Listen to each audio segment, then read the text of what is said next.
Good afternoon. We are 15 days away from election results night.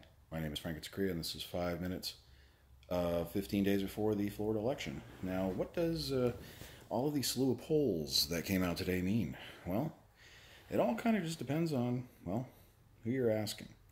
And since you went here, I'm going to give you my spiel on it.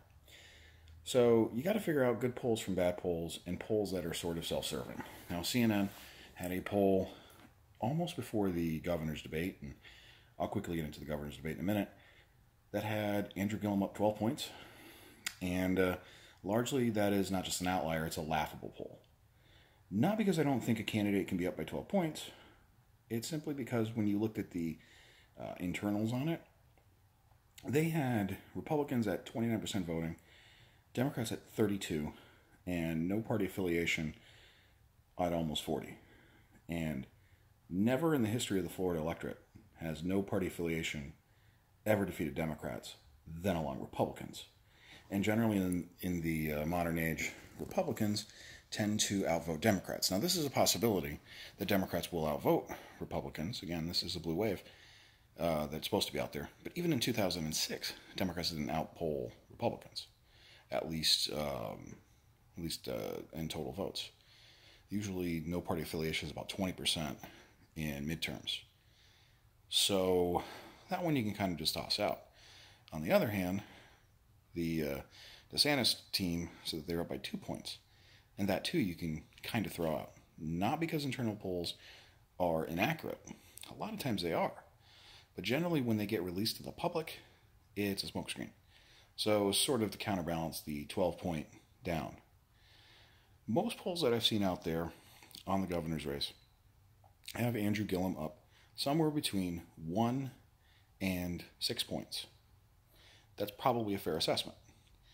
And inside of those polls, with a greater margin of error, when they go through the people who have actually voted, that would be absentee ballot and, as of today, early voting, Andrew Gillum is usually down between about a point and to 3 points, which again makes sense. Republicans tend to vote absentee ballot a little bit more than Democrats do. And early voting, Democrats tend to do a little bit better in early voting.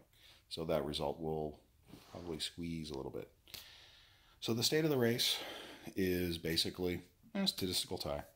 And you can look whatever poll you want to figure out what more you want to feed. The C poll is probably the best poll that I've seen out there. It has Ron DeSantis down about 6. When they go through the early votes, he's statistically tied. I think he may actually have a slight lead. I haven't wrecked it up again. Now, as for the debate last night, I didn't watch it. And don't worry, you didn't miss anything. Here's why. Governor debates on cable news make no headlines. Now, the people who watch those debates are basically people who already know who they're going to vote for, who are just looking for the zingers. And if you looked at my Facebook feed, if you were me, and you saw my Facebook feed, you would see, Ron DeSantis didn't answer the question of whether Donald Trump was a role model. And Andrew Gillum dodged a tax question. And you're like, come on. No headlines, no worry. If nothing blunt comes out, it's as if nobody saw it. Trust me, nobody heads changes in a CNN governor's debate.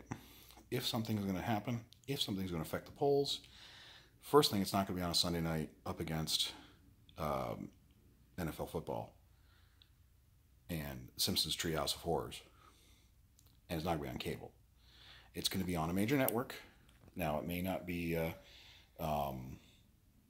may just be, Channel 10 in Miami simulcast throughout all the ABC stations, or it may be a Choctaw debate, honored debate on CBS or NBC6 in Miami that gets throughout the state that shows, say, on Meet the Press or some other angle.